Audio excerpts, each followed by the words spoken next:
bell down the valleys and round the mountain sides, and in due time the Lama and Kim, who steered by compass, would overhaul it, vending ointments and powders at event heed. We came by such and such a way. The Lama would throw a careless finger backward at the ridges, and the umbrella would expend itself in compliments. They crossed a snowy pass in cold moonlight, when the Lama, mildly chaffing Kim, went through up to his knees, like a Bactrian camel, the snow-bred, shag-haired sort that came into the Kashmir Serai. They dipped across beds of light snow and snow-powdered shale, where they took refuge from a gale in a camp of Tibetans hurrying down tiny sheep, each laden with a bag of borax. They came out upon grassy shoulders still snow-speckled, and through forest, to grass anew. For all their marchings, Kedarnath and Badrinath were not impressed, and it was only after days of travel that Kim, uplifted upon some insignificant 10,000-foot hummock, could see that a shoulder knot or horn of the two great lords had, ever so slightly, changed outline.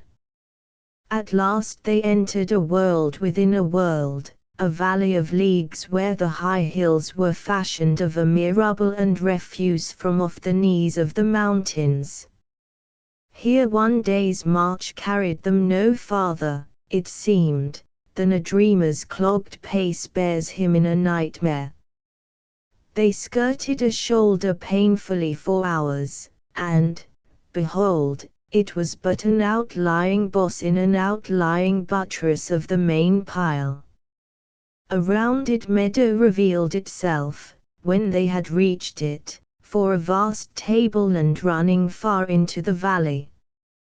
3 days later, it was a dim fold in the earth to southward. "Surely the gods live here," said Kim, beaten down by the silence and the appalling sweep and dispersal of the cloud shadows after rain. "This is no place for men."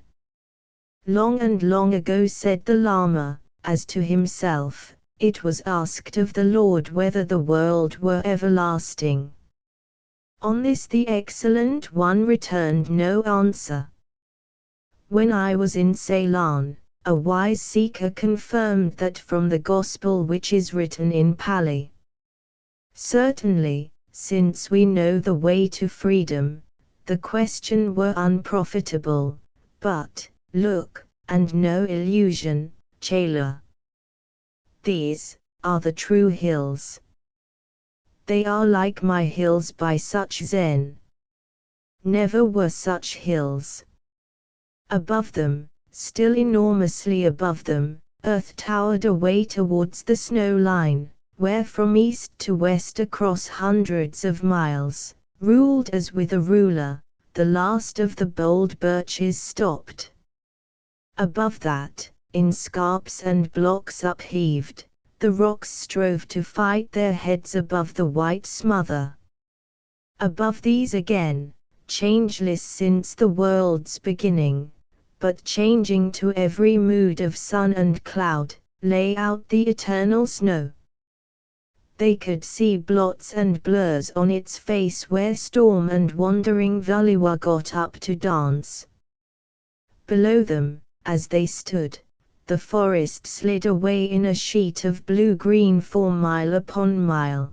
Below the forest was a village in its sprinkle of terraced fields and steep grazing grounds. Below the village they knew, though a thunderstorm worried and growled there for the moment, a pitch of 12 or 1,500 feet gave to the moist valley where the streams gather that are the mothers of young Sutlej.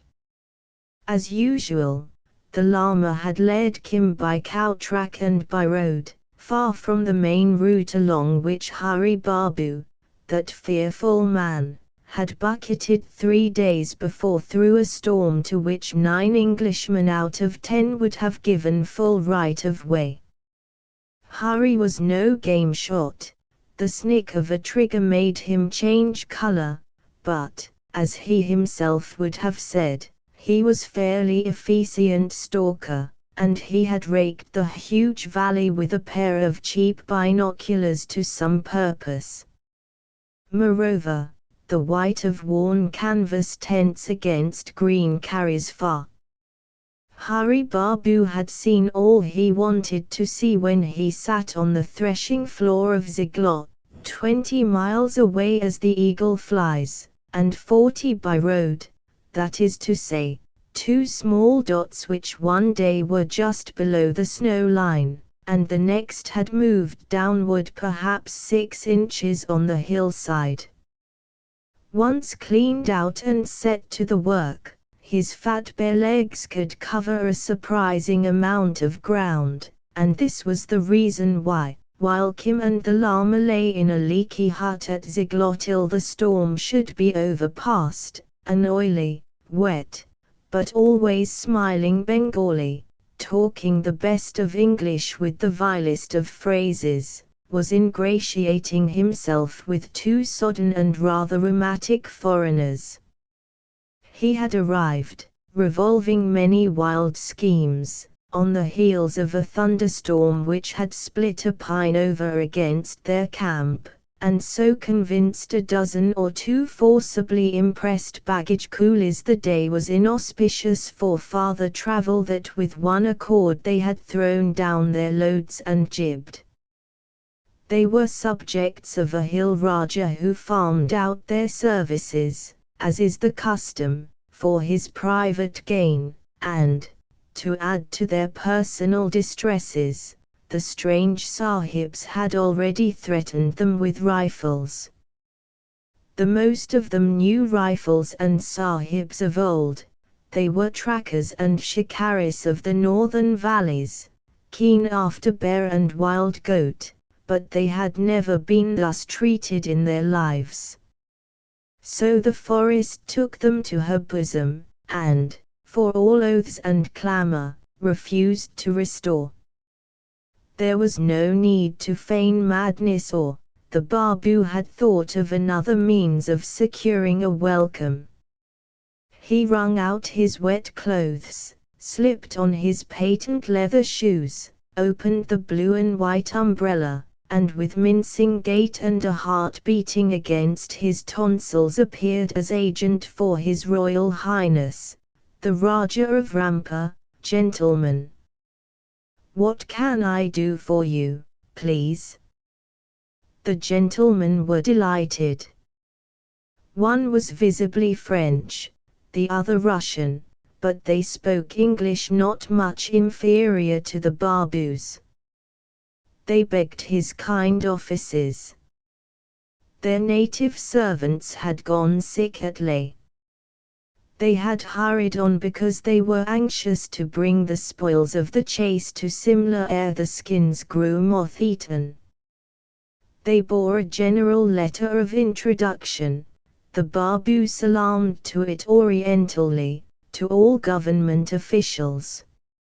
No, they had not met any other shooting parties en route. They did for themselves. They had plenty of supplies. They only wished to push on as soon as might be. At this he waylaid a cowering hillman among the trees, and after 3 minutes' talk and a little silver, one cannot be economical upon state service.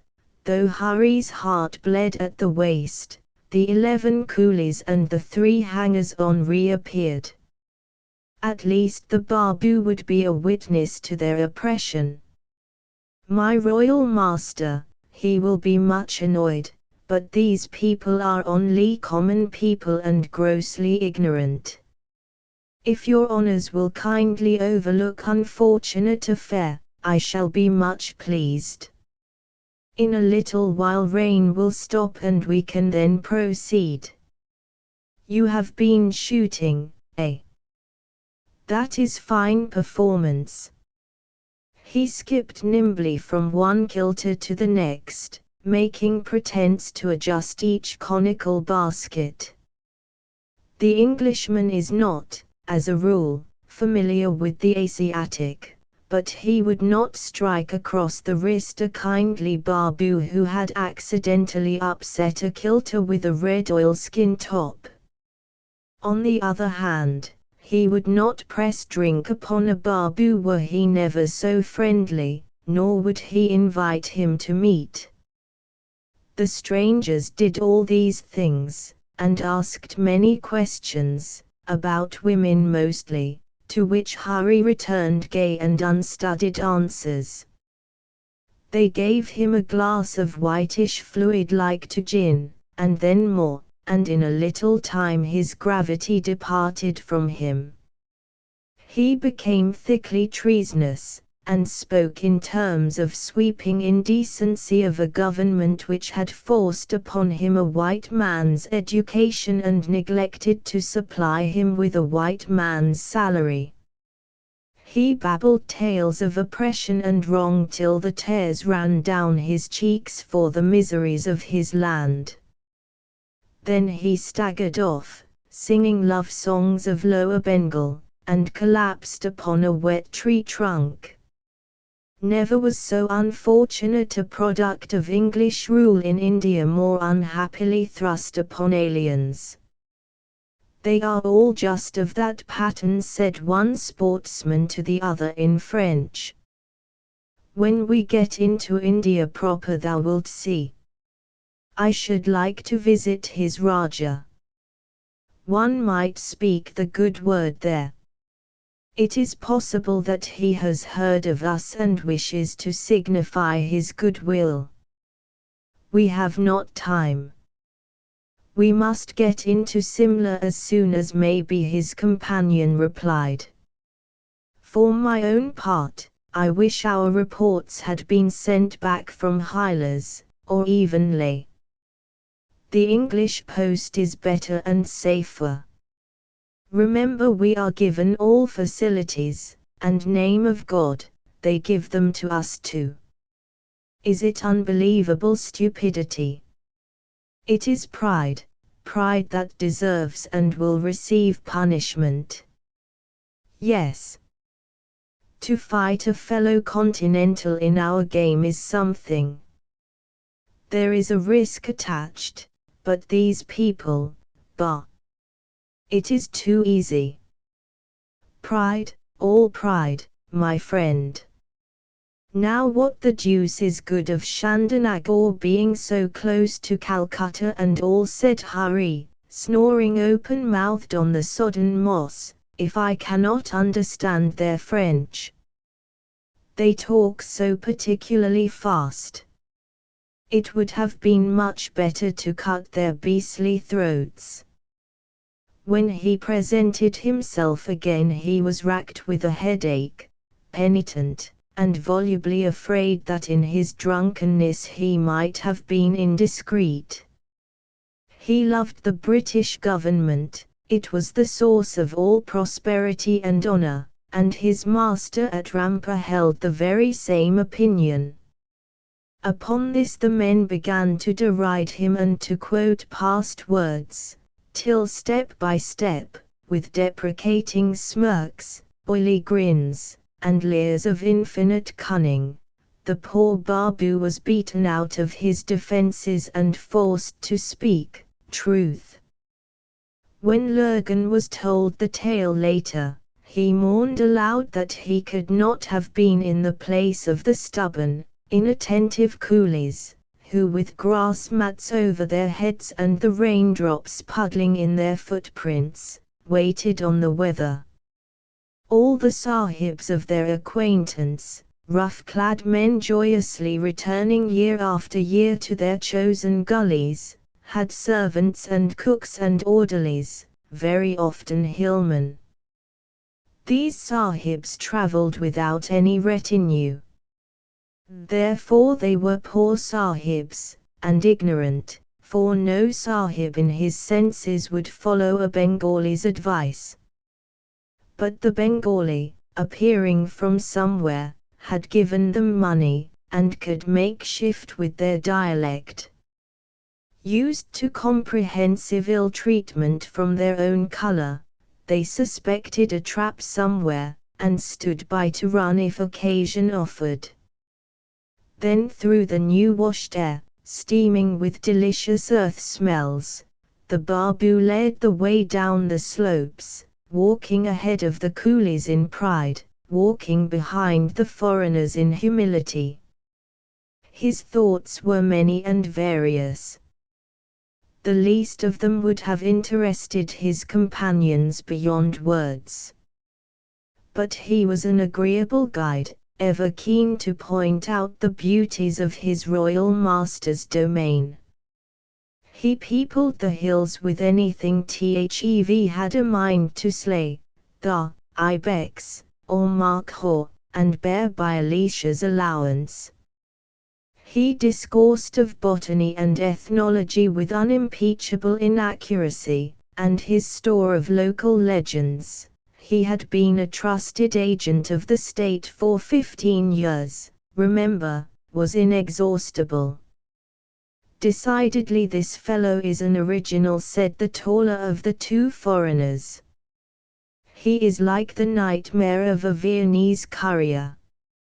He represents in petto India in transition, the monstrous hybridism of East and West," the Russian replied. "It is we who can deal with Orientals. He has lost his own country and has not acquired any other. But he has a most complete hatred of his conquerors. Listen. He confided to me last night," said the other. Under the striped umbrella Hari Babu was straining ear and brain to follow the quick-pawed French, and keeping both eyes on a kilter full of maps and documents, an extra-large one with a double red oilskin cover. He did not wish to steal anything. He only desired to know what to steal, and, incidentally, how to get away when he had stolen it. He thanked all the gods of Hindustan, and Herbert Spencer, that there remained some valuables to steal. On the second day the road rose steeply to a grass spur above the forest, and it was here, about sunset, that they came across an aged lama, but they called him a bonze, sitting cross-legged above a mysterious chart held down by stones, which he was explaining to a young man, evidently a neophyte, of singular, though unwashen, beauty. The striped umbrella had been sighted half a march away, and Kim had suggested a halt till it came up to them. "Ha," said Hari Babu, resourceful as Puss in Boots. "That is eminent local holy man. Probably subject of my royal master. What is he doing? It is very curious. He is expounding holy picture, all hand-worked." The two men stood bareheaded in the wash of the afternoon sunlight low across the gold-colored grass. The sullen coolies, glad of the check, halted and slid down their loads. "Look," said the Frenchman. "It is like a picture for the birth of a religion, the first teacher and the first disciple. Is he a Buddhist?"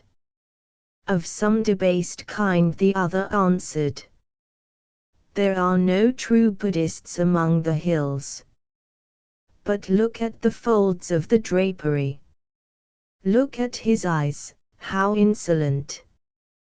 Why does this make one feel that we are so young a people?" The speaker struck passionately at a tall weed. "We have nowhere left our mark yet. Nowhere. That, do you understand, is what disquiets me." He scowled at the placid face, and the monumental calm of the pose. "Have patience. We shall make your mark together, we and you young people. Meantime, draw his picture. The Babu advanced loftily, his back out of all keeping with his deferential speech, or his wink towards Kim Holy One, these be Sahibs. My medicines cured one of a flux, and I go into Simla to oversee his recovery. They wish to see thy picture, to heal the sick is always good. This is the wheel of life, said the Lama, the same I showed thee in the hut at Ziglar when the rain fell. And to hear thee expound it. The Lama's eyes lighted at the prospect of new listeners. To expound the most excellent way is good. Have they any knowledge of Hindi, such as had the keeper of images? A little, maybe. Here 8, simply as a child engrossed with a new game, the Lama threw back his head and began the full-throated invocation of the Doctor of Divinity ere he opens the full doctrine. The strangers leaned on their alpenstocks and listened. Kim, squatting humbly, watched the red sunlight on their faces, and the blend and parting of their long shadows. They wore un-English leggings and curious girt-in belts that reminded him hazily of the pictures in a book in St. Xavier's library. The Adventures of a Young Naturalist in Mexico was its name. Yes, they looked very like the wonderful Sumikrast of that tale, and very unlike the highly unscrupulous folk of Hari Babu's imagining. The coolies, earth-colored and mute, crouched reverently some 20 or 30 yards away, and the Babu, the slack of his thin gear snapping like a marking flag in the chill breeze, stood by with an air of happy proprietorship. These are the men, Hari whispered, as the ritual went on and the two whites followed the grass blade sweeping from hell to heaven and back again. All their books are in the large kilter with the reddish top, books and reports and maps, and I have seen a king's letter that either Hylas or Buna has written. They guard it most carefully. They have sent nothing back from Hylas or Leh. That is sure. Who is with them? Only the Bega coolies. They have no servants. They are so close they cook their own food. But what am I to do? Wait and see. Only if any chance comes to me thou wilt know where to seek for the papers. This were better in Mahbub Ali's hands than a Bengali's, said Kim scornfully. There are more ways of getting to a sweetheart than butting down a wall. See here the hell appointed for avarice and greed. Flanked upon the one side by desire and on the other by weariness. The Lama warmed to his work, and one of the strangers sketched him in the quick fading light. That is enough, the man said at last brusquely. I cannot understand him, but I want that picture. He is a better artist than I. Ask him if he will sell it. He says no, Sar, the Babu replied. The Lama, of course, would no more have parted with his chart to a casual wayfarer than an archbishop would pawn the holy vessels of his cathedral. All Tibet is full of cheap reproductions of the wheel, but the Lama was an artist, as well as a wealthy abbot in his own place. Perhaps in 3 days, or 4, or 10, if I perceive that the Sahib is a seeker and of good understanding, I may myself draw him another. But this was used for the initiation of a novice. Tell him so, Hakim. He wishes it now, for money. The Lama shook his head slowly and began to fold up the wheel. The Russian, on his side, saw no more than an unclean old man haggling over a dirty piece of paper. He drew out a handful of rupees, and snatched half-jestingly at the chart, which tore in the Lama's grip. A low murmur of horror went up from the coolies, some of whom were spitty men and, by their lights, good Buddhists. The Lama rose at the insult. His hand went to the heavy iron pen case that is the priest's weapon, and the Babu danced in agony. Now you see why I wanted witnesses. They are highly unscrupulous people. Oh, Sar. Sar. You must not hit Holy Man. Chela. He has defiled the written word. It was too late. Before Kim could ward him off, the Russian struck the old man full on the face. Next instant he was rolling over and over downhill with Kim at his throat. The blow had waked every unknown Irish devil in the boy's blood, and the sudden fall of his enemy did the rest. The Lama dropped to his knees, half stunned. The coolies under their loads fled up the hill as fast as plainsmen run across the level. They had seen sacrilege unspeakable, and it behoved them to get away before the gods and devils of the hills took vengeance. The Frenchman ran towards the Lama, fumbling at his revolver with some notion of making him a hostage for his companion. A shower of cutting stones, hillmen are very straight shots, drove him away, and a coolie from Ao Chung snatched the Lama into the stampede. All came about as swiftly as the sudden mountain darkness. They have taken the baggage and all the guns, yelled the Frenchman, firing blindly into the twilight. All right, Sar. All right. Don't shoot. I go to rescue and hurry. Pounding down the slope, cast himself bodily upon the delighted and astonished Kim, who was banging his breathless foe's head against a boulder. Go back to the coolies, whispered the Babu in his ear. They have the baggage. The papers are in the kilter with the red top, but look through all. Take their papers, and specially the Murasla, King's letter. Go. The other man comes. Kim tore uphill. A revolver bullet rang on a rock by his side, and he cowered partridge-wise. If you shoot, shouted Hurry, they will descend and annihilate us. I have rescued the gentleman, Sar. This is particularly dangerous. By Jove. Kim was thinking hard in English. This is damn tight place, but I think it is self-defense.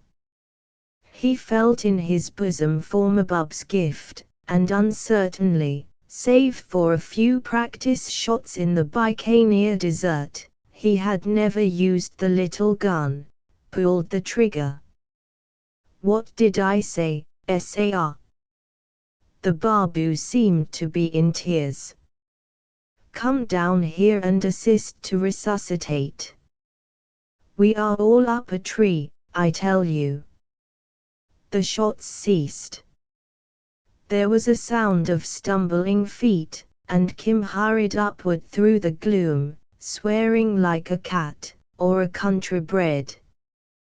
Did they wound thee, Chela? Called the Lama above him. No.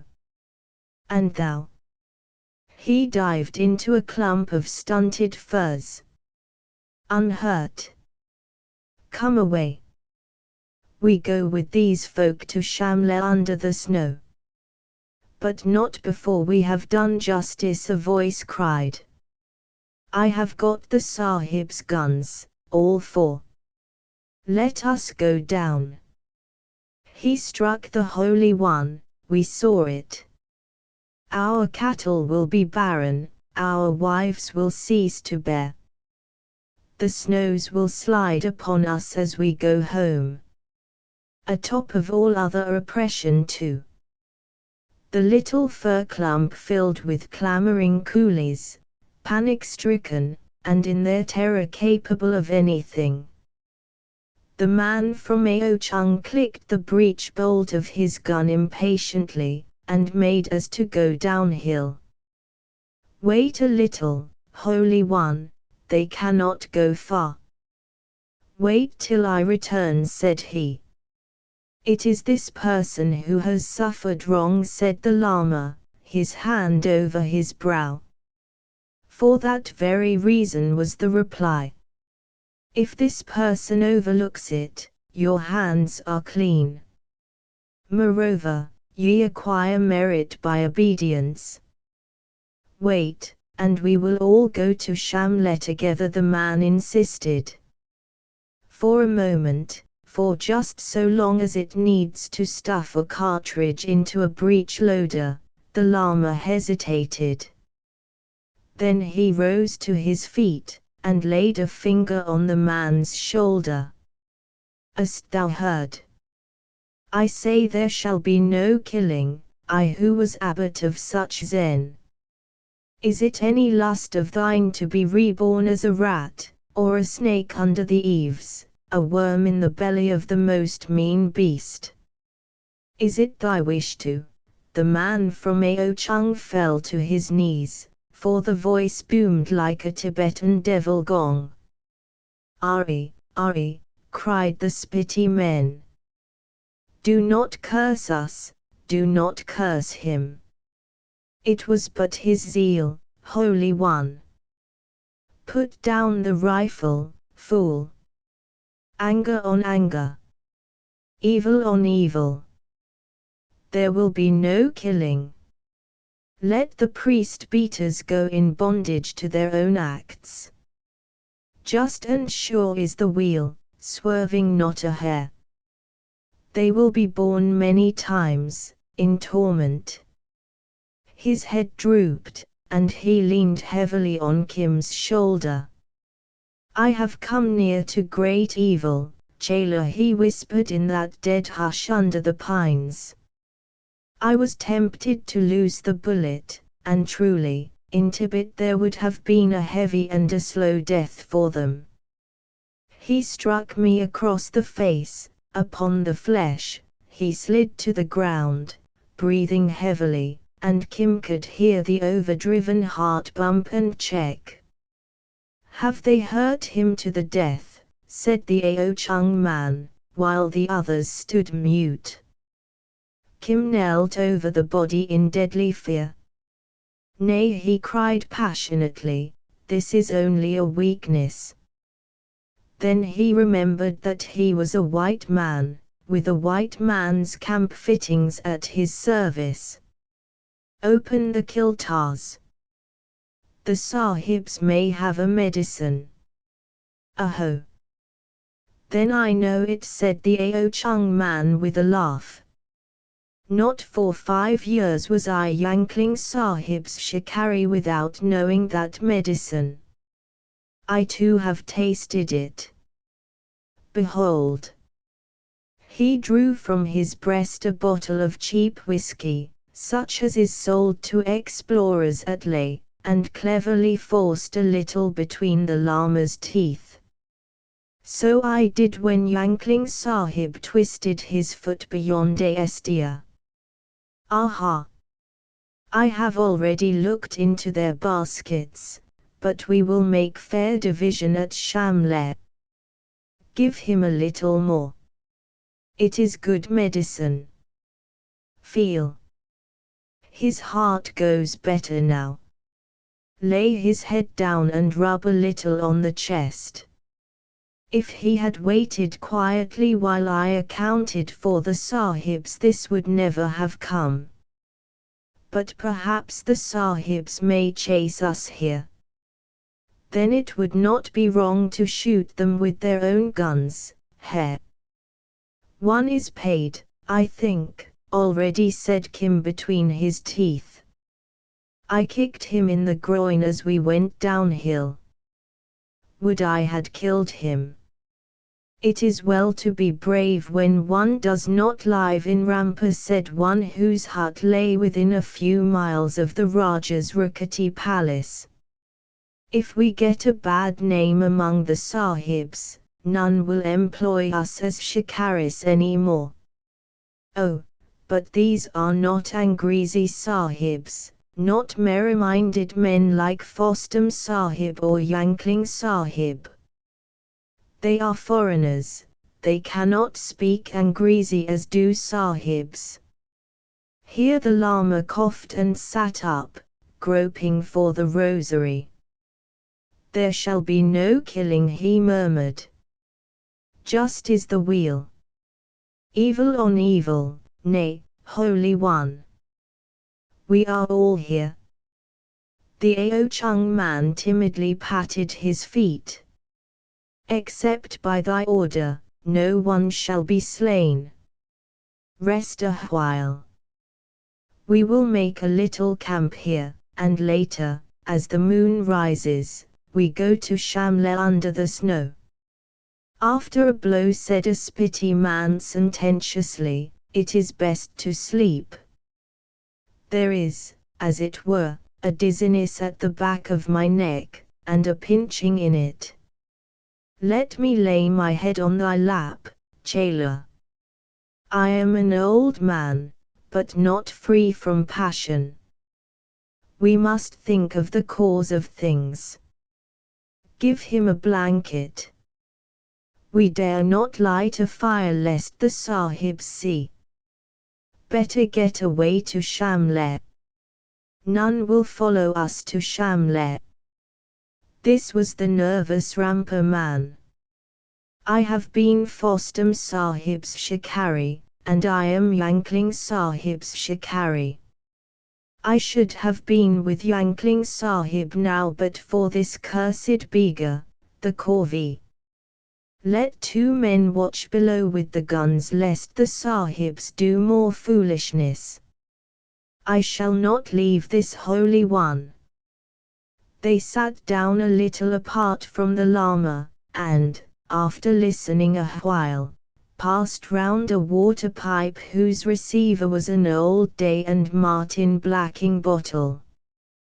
The glow of the red charcoal as it went from hand to hand lit up the narrow, blinking eyes, the high Chinese cheekbones, and the bull throats that melted away into the dark duffel folds round the shoulders. They looked like kobolds from some magic mine, gnomes of the hills in conclave. And while they talked, the voices of the snow waters round them diminished one by one as the night frost choked and clogged the runnels. How he stood up against us, said a Spiti man admiring. I remember an old ibex, outlaid Akwe, that DuPont Sahib missed on a shoulder shot, 7 seasons back, standing up just like him. DuPont Sahib was a good shikari. Not as good as Yankling Sahib. The Ao Chung man took a pull at the whiskey bottle and passed it over. Now hear me, unless any other man thinks he knows more. The challenge was not taken up. We go to Shamla when the moon rises. There we will fairly divide the baggage between us. I am content with this new little rifle and all its cartridges. Are the bears only bad on thy holding, said a mate, sucking at the pipe. No, but musk pods are worth 6 rupees apiece now, and thy women can have the canvas of the tents and some of the cooking gear. We will do all that at Shamle before dawn. Then we all go our ways, remembering that we have never seen or taken service with these sahibs, who may, indeed, say that we have stolen their baggage. That is well for thee, but what will our Raja say? Who is to tell him? Those sahibs, who cannot speak our talk, or the Babu, who for his own ends gave us money. Will he lead an army against us? What evidence will remain? That we do not need we shall throw on Shamle Midden, where no man has yet set foot. Who is at Shamle this summer? The place was only a grazing centre of 3 or 4 huts. The woman of Shamle. She has no love for sahibs, as we know. The others can be pleased with little presents, and here is enough for us all. He patted the fat sides of the nearest basket. But, I have said they are not true sahibs. All their skins and heads were bought in the bazaar at Leh. I know the marks. I showed them to ye last March. True. They were all bought skins and heads. Some had even the moth in them. That was a shrewd argument, and the Ao Chung man knew his fellows. If the worst comes to the worst, I shall tell Yankling Sahib, who is a man of a merry mind, and he will laugh. We are not doing any wrong to any sahibs whom we know. They are priest beaters. They frightened us. We fled. Who knows where we dropped the baggage? Do ye think Yankling Sahib will permit down-country police to wander all over the hills, disturbing his game? It is a far cry from Simla to Chinni, and farther from Shamle to Shamle Midden. So be it, but I carry the big kilter. The basket with the red top that the sahibs pack themselves every morning. Thus it is proved, said the Shamle man adroitly, that they are sahibs of no account. Who ever heard of Fostam Sahib, or Yankling Sahib, or even the little Peel Sahib that sits up of nights to shoot zero? I say, who ever heard of these sahibs coming into the hills without a down-country cook, and a bearer, and all manner of well-paid, high-handed and oppressive folk in their tail? How can they make trouble? What of the kilter? Nothing, but that it is full of the written word, books and papers in which they wrote, and strange instruments, as of worship. Shamle Midden will take them all.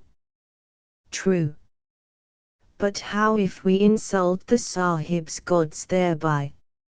I do not like to handle the written word in that fashion. And their brass idols are beyond my comprehension. It is no plunder for simple hill folk. The old man still sleeps. HST. We will ask his chela. The Ao Chung man refreshed himself, and swelled with pride of leadership. We have here, he whispered, a kilter whose nature we do not know. But I do, said Kim cautiously. The Lama drew breath in natural, easy sleep, and Kim had been thinking of Hari's last words. As a player of the great game, he was disposed just then to reverence the Babu.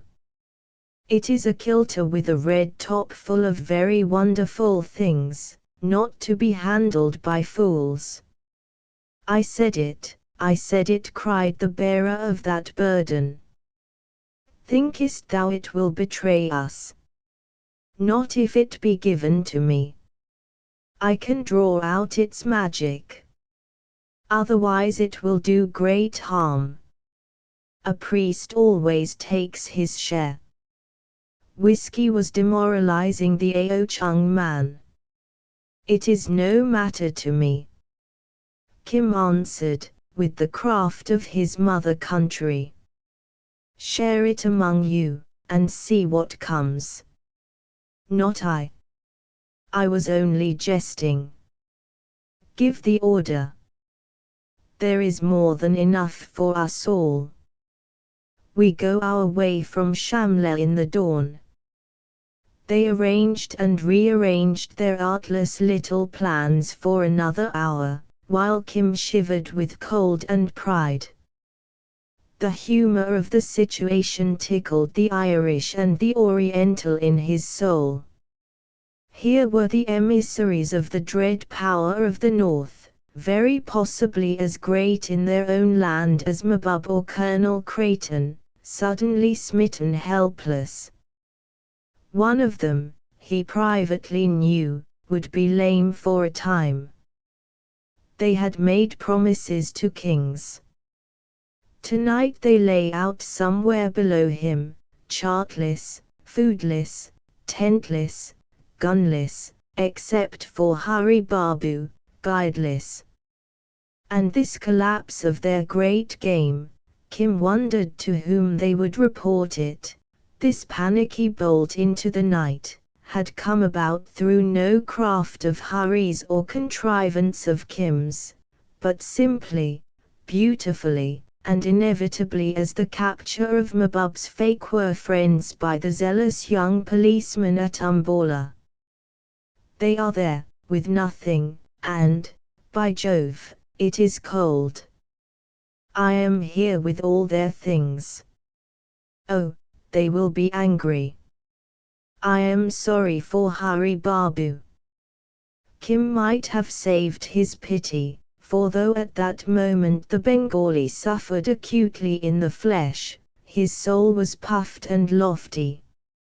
A mile down the hill, on the edge of the pine forest, two half-frozen men, one powerfully sick at intervals, were varying mutual recriminations with the most poignant abuse of the Babu, who seemed distraught with terror. They demanded a plan of action. He explained that they were very lucky to be alive, that their coolies, if not then stalking them, had passed beyond recall, that the Raja, his master, was 90 miles away, and, so far from lending them money and a retinue for the Simla journey, would surely cast them into prison if he heard that they had hit a priest. He enlarged on this sin and its consequences till they bade him change the subject. Their one hope, said he, was unostentatious flight from village to village till they reached civilization, and, for the 100th time dissolved in tears, he demanded of the high stars why the Sahibs had beaten holy man. 10 steps would have taken Hari into the creaking gloom utterly beyond their reach, to the shelter and food of the nearest village, where glib-tongued doctors were scarce. But he preferred to endure cold, belly pinch, bad words, and occasional blows in the company of his honored employers. Crouched against a tree trunk, he sniffed dolefully. "And have you thought," said the uninjured man hotly, "what sort of spectacle we shall present wandering through these hills among these aborigines?" Hari Babu had thought of little else for some hours, but the remark was not to his address. "We cannot wander. I can hardly walk," groaned Kim's victim. "Perhaps the holy man will be merciful in loving kindness, Sar, otherwise, I promise myself a peculiar pleasure in emptying my revolver into that young bonze when next we meet," was the unchristian answer. revolvers, vengeance, bonzes. Hari crouched lower. The war was breaking out afresh. Have you no consideration for our loss? The baggage. The baggage. He could hear the speaker literally dancing on the grass. Everything we bore. Everything we have secured. Our gains. 8 months' work. Do you know what that means? Decidedly it is we who can deal with Orientals. Oh, you have done well. They fell to it in several tongues, and Hari smiled. Kim was with the Kiltars, and in the Kiltars lay 8 months of good diplomacy. There was no means of communicating with the boy, but he could be trusted. For the rest, Hari could so stage manage the journey through the hills that Hilas, Buna, and 400 miles of hill roads should tell the tale for a generation. Men who cannot control their own coolies are little respected in the hills, and the hillman has a very keen sense of humor. If I had done it myself, thought Hari, it would not have been better, and, by Jove, now I think of it, of course I arranged it myself. How quick I have been! Just when I ran downhill I thought it. The outrage was accidental, but only me could have worked it, for all it was damn well worth. Consider the moral effect upon these ignorant peoples. No treaties, no papers, no written documents at all, and me to interpret for them. How I shall laugh with the colonel. I wish I had their papers also, but you cannot occupy 2 places in space simultaneously. That is axiomatic. Chapter 14 My brother kneels, so saith Kabir, to stone and brass in heathen wise, but in my brother's voice I hear my own unanswered agonies. His God is as his fates assign, his prayer is all the world's, and mine. Kabir. At Moonrise the cautious coolies got under way. The Lama, refreshed by his sleep and the spirit, needed no more than Kim's shoulder to bear him along, a silent, swift-striding man. They held the shale-sprinkled grass for an hour, swept round the shoulder of an immortal cliff, and climbed into a new country entirely blocked off from all sight of Chinny Valley. A huge pasture ground ran up fan-shaped to the living snow. At its base was perhaps half an acre of flat land, on which stood a few soil and timber huts. Behind them, for, hill fashion, they were perched on the edge of all things. The ground fell sheer 2,000 feet to Shamlemidan, where never yet man has set foot. The men made no motion to divide the plunder till they had seen the Lama bedded down in the best room of the place, with Kim shampooing his feet, Mohammedan fashion. We will send food, said the Ao Chung man, and the red-topped kilter. By dawn there will be none to give evidence, one way or the other. If anything is not needed in the kilter, see here. He pointed through the window, opening into space that was filled with moonlight reflected from the snow, and threw out an empty whiskey bottle. No need to listen for the fall. This is the world's end, he said, and went out. The Lama looked forth, a hand on either sill, with eyes that shone like yellow opals. From the enormous pit before him white peaks lifted themselves yearning to the moonlight. The rest was as the darkness of interstellar space.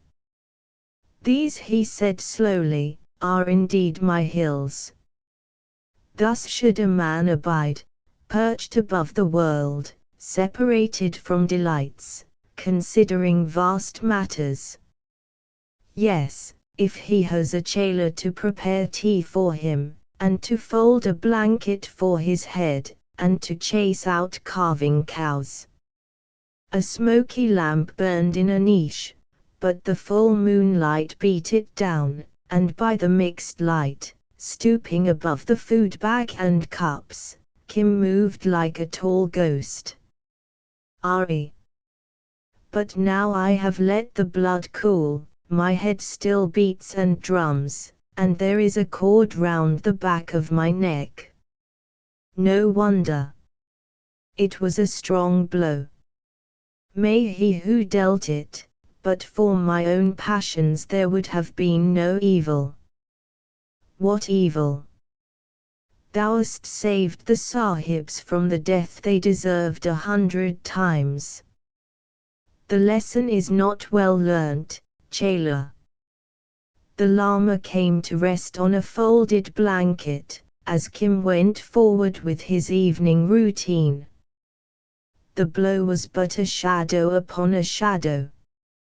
Evil in itself, my legs weary apace these latter days, it met evil in me, anger, rage, and a lust to return evil.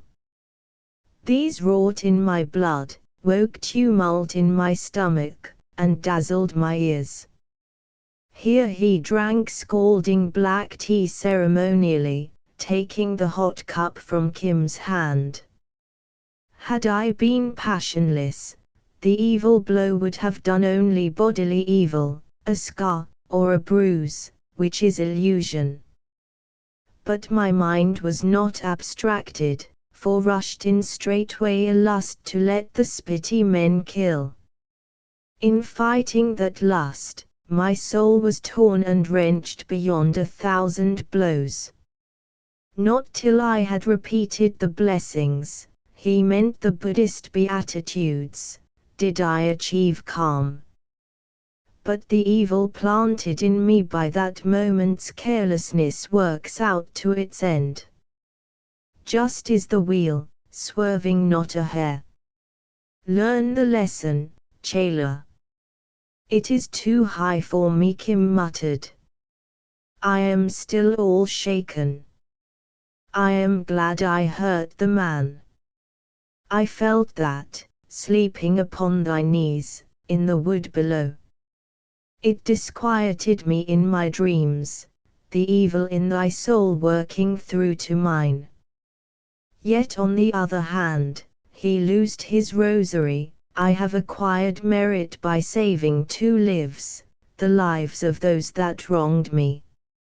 Now I must see into the cause of things. The boat of my soul staggers. Sleep, and be strong. That is wisest. I meditate. There is a need greater than thou knowest. Till the dawn, hour after hour, as the moonlight paled on the high peaks, and that which had been belted blackness on the sides of the far hills showed as tender green forest, the Lama stared fixedly at the wall. From time to time he groaned. Outside the barred door, where discomfited kine came to ask for their old stable, Shamla and the coolies gave itself up to plunder and riotous living. The Ao Chung man was their leader, and once they had opened the Sahib's tinned foods and found that they were very good, they dared not turn back. Shamlekich and Midden took the dunnage. When Kim, after a night of bad dreams, stole forth to brush his teeth in the morning chill, a fair-colored woman with turquoise-studded headgear drew him aside. The others have gone.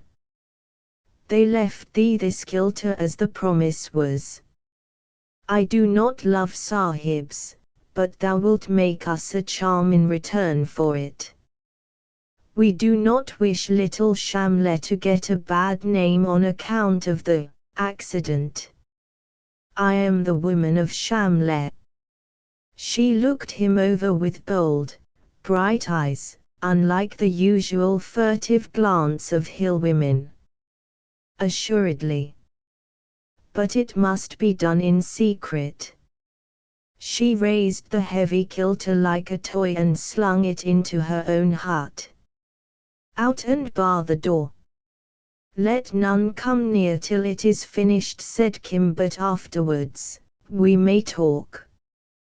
Kim tilted the kilter on the floor, a cascade of survey instruments, books, diaries, letters, maps, and queerly scented native correspondence.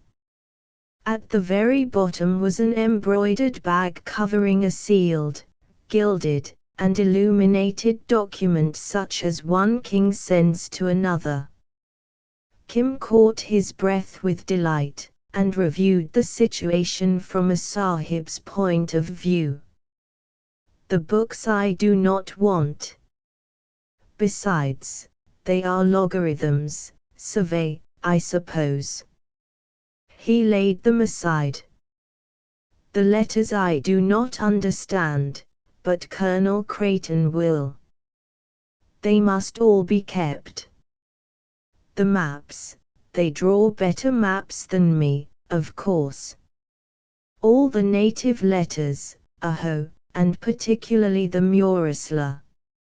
He sniffed the embroidered bag. That must be from Hilas or Buna, and Hari Babu spoke truth. By Jove! It is a fine haul. I wish Hari could know. The rest must go out of the window. He fingered a superb prismatic compass and the shiny top of a theodolite. But after all, a sahib cannot very well steal, and the things might be inconvenient evidence later. He sorted out every scrap of manuscript, every map, and the native letters. They made one softish slab. The 3 locked ferrule-backed books, with 5 worn pocket-books, he put aside. The letters and the Murasla I must carry inside my coat and under my belt, and the handwritten books I must put into the food bag. It will be very heavy. No, I do not think there is anything more. If there is, the coolies have thrown it down the khud, so that is all right. Now you go too. He repacked the kilter with all he meant to lose, and hove it up onto the window sill. 1,000 feet below lay a long, lazy, round-shouldered bank of mist, as yet untouched by the morning sun. 1,000 feet below that was 100-year-old pine forest. He could see the green tops looking like a bed of moss when a wind eddy thinned the cloud. No. I don't think anyone will go after you. The wheeling basket vomited its contents as it dropped. The theodolite hit a jutting cliff ledge and exploded like a shell. The books, inkstands, paint boxes, compasses, and rulers showed for a few seconds like a swarm of bees. Then they vanished, and, though Kim, hanging half out of the window, strained his young ears, never a sound came up from the gulf. 500, 1,000 rupees could not buy them, he thought sorrowfully. It was very wasteful, but I have all their other stuff, everything they did, I hope. Now how the deuce am I to tell Hari Babu, and what the deuce am I to do? And my old man is sick. I must tie up the letters in oilskin. That is something to do first, else they will get all sweated. And I am all alone. He bound them into a neat packet, swedging down the stiff, sticky oilskin at the comers, for his roving life had made him as methodical as an old hunter in matters of the road. Then with double care he packed away the books at the bottom of the food bag. The woman rapped at the door. "But thou hast made no charm," she said, looking about. "There is no need." Kim had completely overlooked the necessity for a little patter talk. The woman laughed at his confusion irreverently. "None, for thee. Thou canst cast a spell by the mere winking of an eye.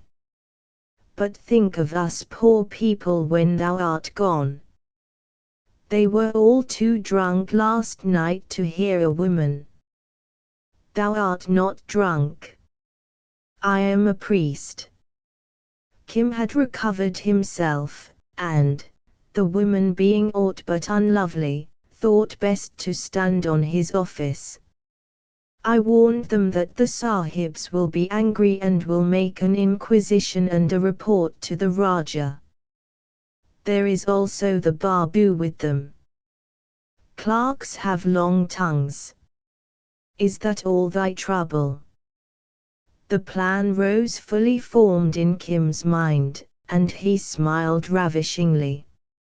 "Not all," quoth the woman, putting out a hard brown hand all covered with turquoises set in silver. "I can finish that in a breath," he went on quickly. "The Babu is the very Hakim, thou hast heard of him, who was wandering among the hills by Ziglot. I know him. He will tell for the sake of a reward. Sahibs cannot distinguish one hillman from another, but Babus have eyes for men and women. Carry a word to him from me. There is nothing I would not do for thee." He accepted the compliment calmly, as men must in lands where women make the love, tore a leaf from a notebook, and with a patent indelible pencil wrote in gross shikast, the script that bad little boys use when they write dirt on walls. "I have everything that they have written, their pictures of the country, and many letters. Especially the Murasla. Tell me what to do. I am at Shamla under the snow. The old man is sick. Take this to him. It will altogether shut his mouth. He cannot have gone far. Indeed no. They are still in the forest across the spur. Our children went to watch them when the light came, and have cried the news as they moved." Kim looked his astonishment, but from the edge of the sheep pasture floated a shrill, kite-like trill. A child tending cattle had picked it up from a brother or sister on the far side of the slope that commanded Chinny Valley. "My husbands are also out there gathering wood." She drew a handful of walnuts from her bosom, split one neatly, and began to eat. Kim affected blank ignorance. "Dost thou not know the meaning of the walnut, priest?" she said coyly, and handed him the half-shells. "Well thought of." He slipped the piece of paper between them quickly. "Hast thou a little wax to close them on this letter?" The woman sighed aloud, and Kim relented. "There is no payment till service has been rendered. Carry this to the Babu, and say it was sent by the son of the charm." "Ari. Truly. Truly. By a magician, who is like a sahib, nay, a son of the charm, and ask if there be any answer. But if he offer a rudeness, I am afraid. Kim laughed.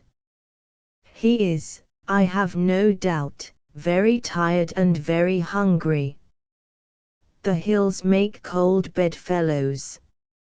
Hi, my, it was on the tip of his tongue to say mother, but he turned it to sister, thou art a wise and witty woman. By this time all the villages know what has befallen the sahibs, eh? True. News was at Ziglaw by midnight, and by tomorrow should be at Kotga. The villages are both afraid and angry. No need. Tell the villages to feed the sahibs and pass them on, in peace. We must get them quietly away from our valleys. To steal is one thing, to kill another. The Babu will understand, and there will be no after complaints. Be swift. I must tend my master when he wakes. So be it. After service, thou hast said, comes the reward. I am the woman of Shamle, and I hold from the Raja. I am no common bearer of babes. Shamle is thine, hoof and horn and hide, milk and butter. Take or leave. She turned resolutely uphill, her silver necklaces clicking on her broad breast, to meet the morning sun 1,500 feet above them. This time Kim thought in the vernacular as he waxed down the oilskin edges of the packets. How can a man follow the way or the great game when he is so, always pestered by women? There was that girl at Akrola of the Ford, and there was the scullion's wife behind the dovecot, not counting the others, and now comes this one. When I was a child it was well enough, but now I am a man and they will not regard me as a man. Walnuts, indeed. Ho! Ho! It is almonds in the plains. He went out to Levi on the village, not with a begging bowl, which might do for down country, but in the manner of a prince. Shamle's summer population is only 3 families, 4 women and 8 or 9 men. They were all full of tinned meats and mixed drinks, from ammonitid quinine to white vodka, for they had taken their full share in the overnight loot. The neat continental tents had been cut up and shared long ago, and there were patent aluminium saucepans abroad. But they considered the Lama's presence a perfect safeguard against all consequences, and impenitently brought Kim of their best, even to a drink of chang, the bala beer that comes from Ladakh. Then they thawed out in the sun, and sat with their legs hanging over infinite abysses, chattering, laughing, and smoking. They judged India and its government solely from their experience of wandering sahibs who had employed them or their friends as shikaris. Kim heard tales of shots missed upon ibex, zero, or markhor, by sahibs 20 years in their graves, every detail lighted from behind like twigs on treetops seen against lightning. They told him of their little diseases, and, more important, the diseases of their tiny, sure-footed cattle, of trips as far as Kotga, where the strange missionaries live, and beyond even to marvelous Simla, where the streets are paved with silver, and anyone, look you, can get service with the sahibs, who ride about in 2-wheeled carts and spend money with a spade.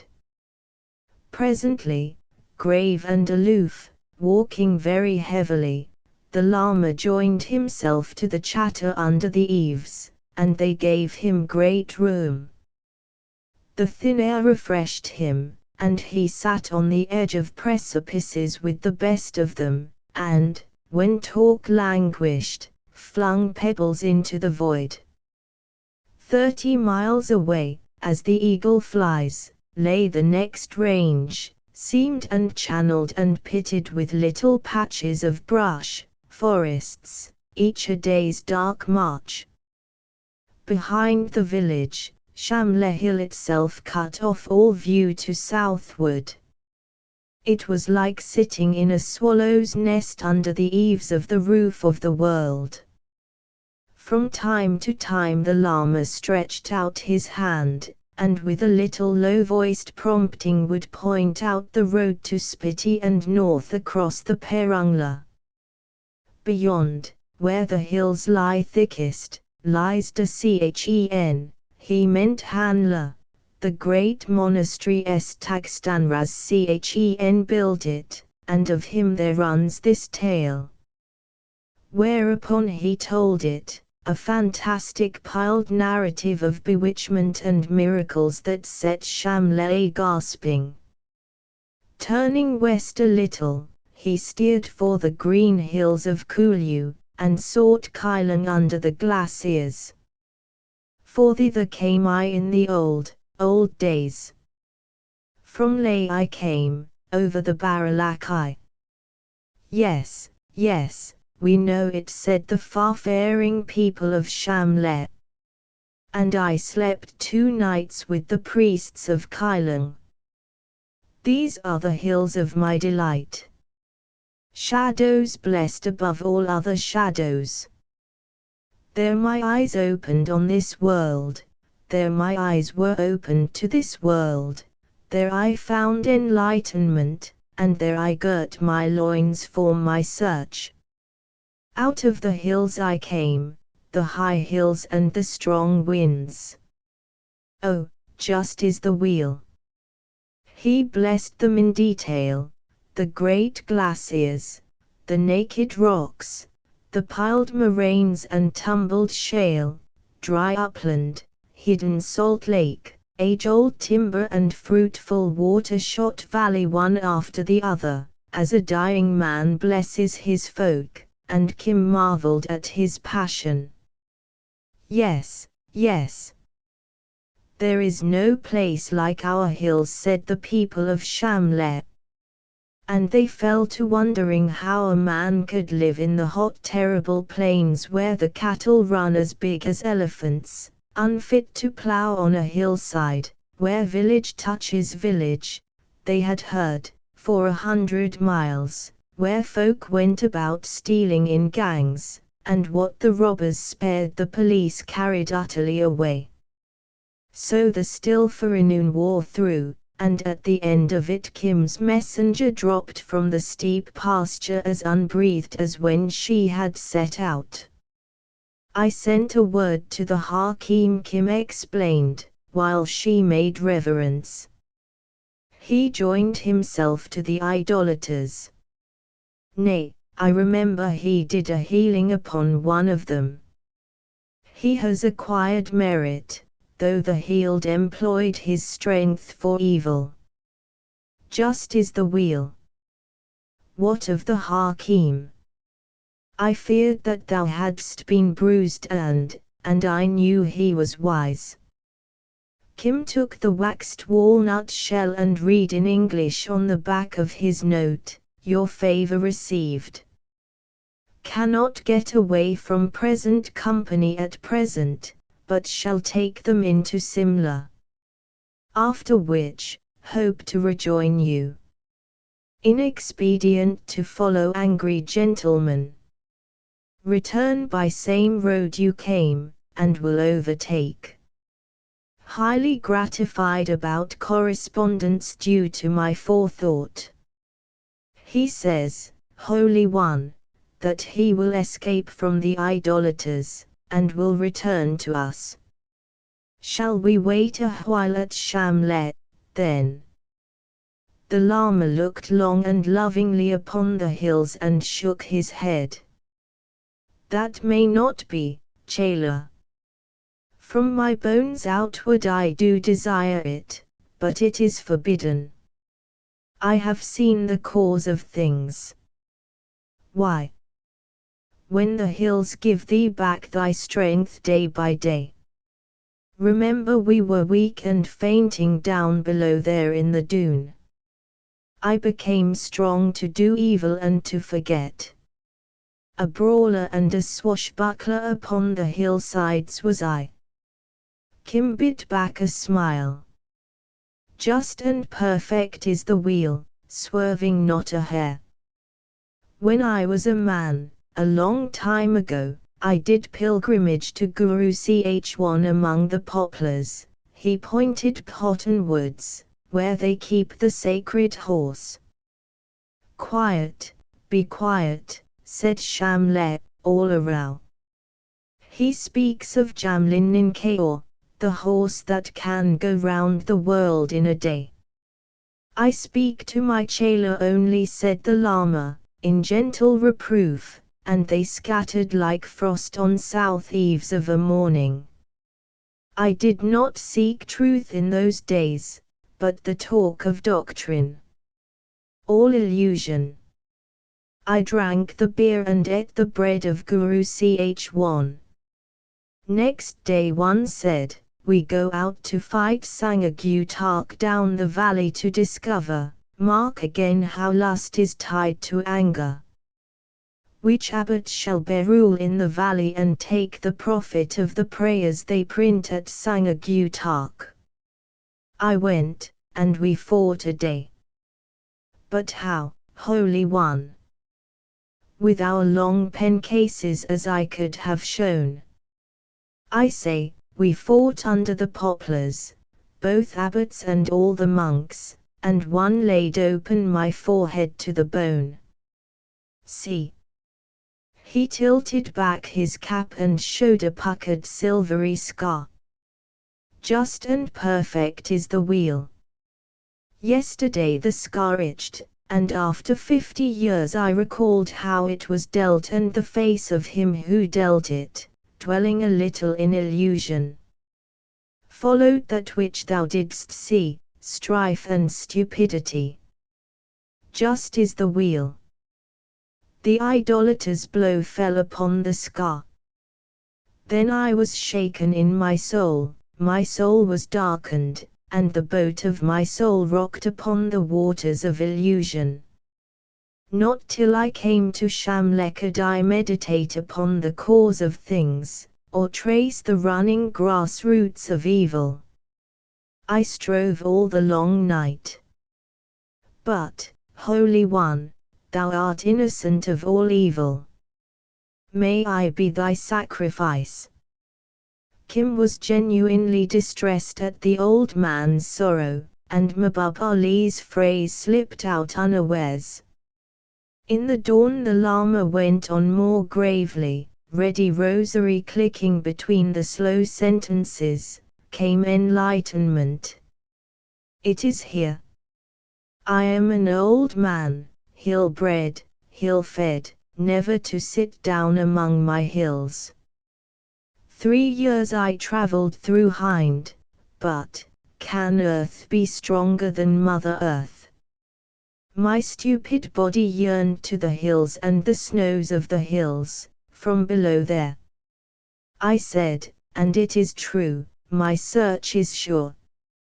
So, at the Kulu woman's house I turned hillward, over-persuaded by myself. There is no blame to the Hakim. He, following desire, foretold that the hills would make me strong. They strengthened me to do evil, to forget my search. I delighted in life and the lust of life. I desired strong slopes to climb. I cast about to find them. I measured the strength of my body, which is evil, against the high hills. I made a mock of thee when thy breath came short under geometry. I jested when thou wouldst not face the snow of the pass. But what harm? I was afraid. It was just. I am not a hillman, and I loved thee for thy new strength. More than once I remember, he rested his cheek dolefully on his hand. I sought thy praise and the Hakim's for the mere strength of my legs. Thus evil followed evil till the cup was full. Just is the wheel. All hind for 3 years did me all honor. From the fountain of wisdom in the wonder house to, he smiled, a little child playing by a big gun, the world prepared my road. And why? Because we loved thee. It is only the fever of the blow. I myself am still sick and shaken. No. It was because I was upon the way, tuned as are sign-in, symbols, to the purpose of the law. I departed from that ordinance. The tune was broken, followed the punishment.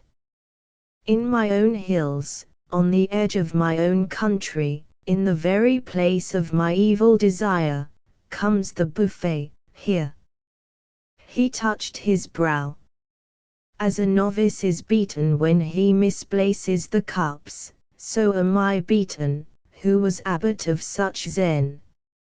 No word, look you, but a blow, Chela. But the Sahibs did not know thee, Holy One. We were well matched. Ignorance and lust met ignorance and lust upon the road, and they begat anger. The blow was a sign to me, who am no better than a strayed yak, that my place is not here. Who can read the cause of an act is halfway to freedom. Back to the path, says the blow. The hills are not for thee. Thou canst not choose freedom and go in bondage to the delight of life. Would we had never met that cursed Russian. Our Lord himself cannot make the wheel swing backward.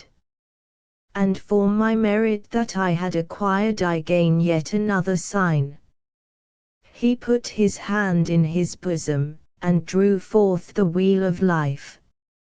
Look. I considered this after I had meditated. There remains untorn by the idolater no more than the breadth of my fingernail.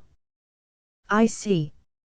So much, then, is the span of my life in this body. I have served the wheel all my days. Now the wheel serves me. But for the merit I have acquired in guiding thee upon the way, there would have been added to me yet another life ere I had found my river. Is it plain, Chela? Kim stared at the brutally disfigured chart. From left to right diagonally the rent ran, from the 11th house where desire gives birth to the child, as it is drawn by Tibetans, across the human and animal worlds, to the 5th house, the empty house of the senses. The logic was unanswerable. Before our Lord won enlightenment, the Lama folded all away with reverence. He was tempted. I too have been tempted, but it is finished. The arrow fell in the plains, not in the hills. Therefore, what make we here? Shall we at least wait for the Hakim? I know how long I shall live in this body. What can a Hakim do?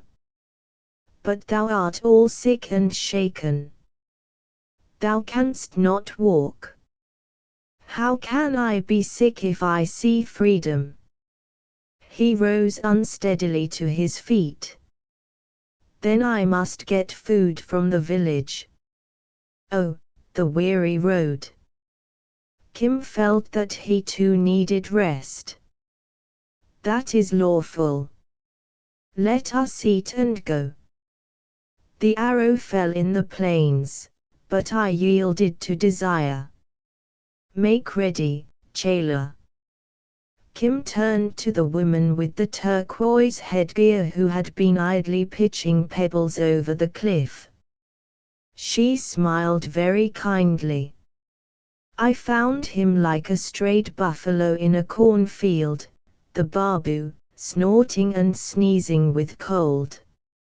He was so hungry that he forgot his dignity and gave me sweet words. The sahibs have nothing. She flung out an empty palm. One is very sick about the stomach. Thy work? Kim nodded, with a bright eye. I spoke to the Bengali first, and to the people of a nearby village after.